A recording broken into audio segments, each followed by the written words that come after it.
Barrowboy, put your hands together for the delightful Miss Frost! Suzy Frost making her way down. I'll stall for you while she comes on down. Keep that clap going, she's here, Suzy Frost, baby!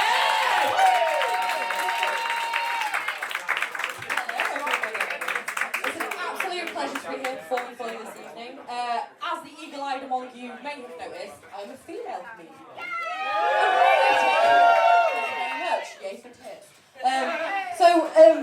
If you are one of the oppositely genital members of the audience this evening, because I've spoken to some female comedians and they have said to me that they shy away from making jokes about lady things, just in case the oppositely genital members of the audience can't find the humour, don't find it funny. If you are one of the oppositely genital members of the audience this evening and you're thinking, oh, gonna struggle, I'd just like you to ask yourself one question. Do you not find the jokes funny because they're not funny? It's perfectly plausible. I've not been doing this long. I could be profoundly shit. Or have you considered that you might be a little bit of a sociopath with no empathy? Because I'll let you in on a little bit of a secret. I've been laughing at dick jokes for years.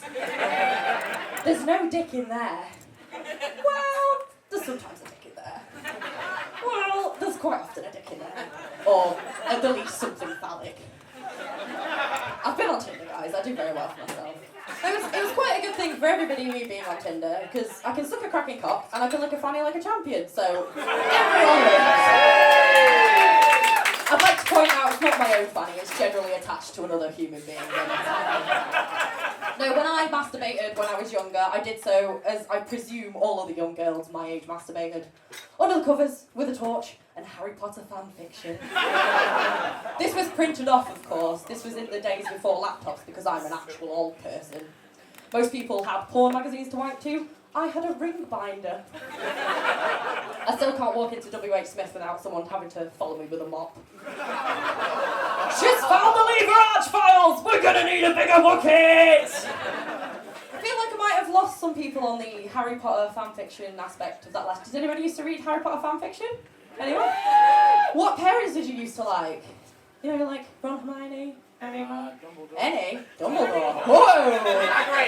Hagrid. Well, funny you should say. I once found Hagrid Fang fanfiction.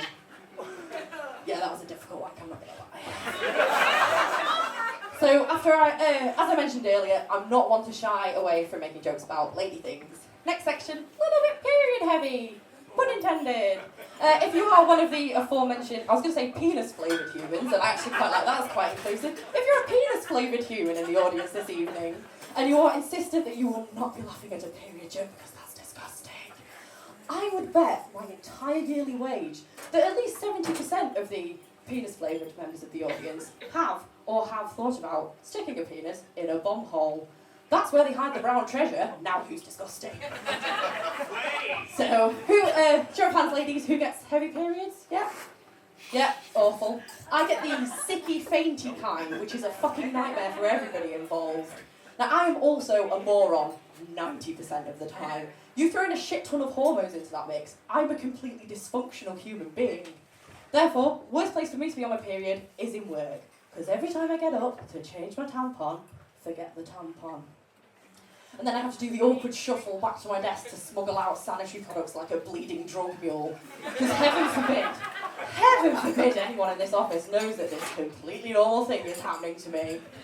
So I stopped giving a shit.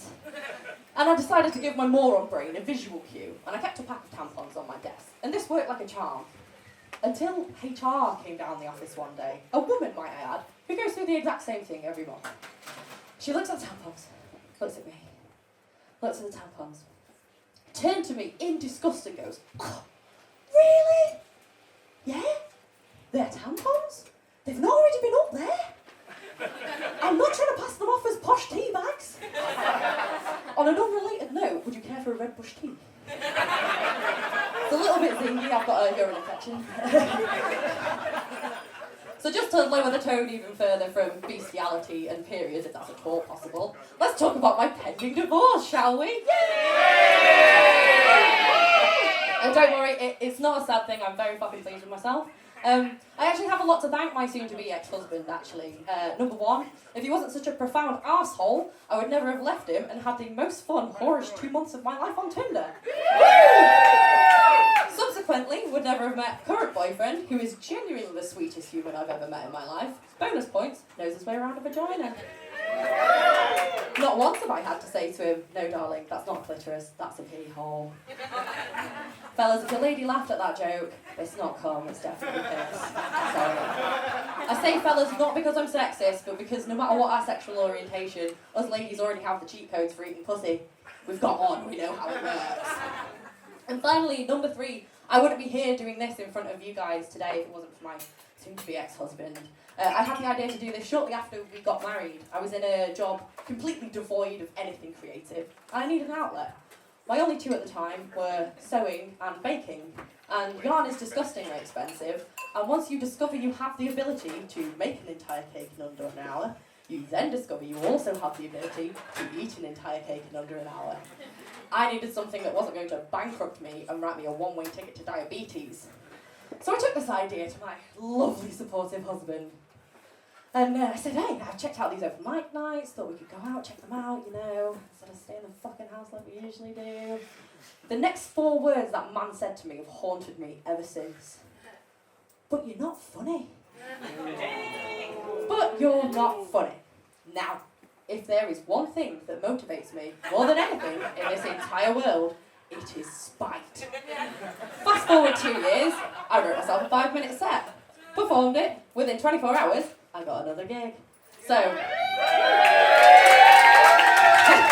thank you very much. If you guys would just indulge me this evening, I would like to say to you some words that I hope one day get back to him and haunt him in the same way that his words haunted me. Who's not funny now, cunt? Thank you very much. You can absolutely love it.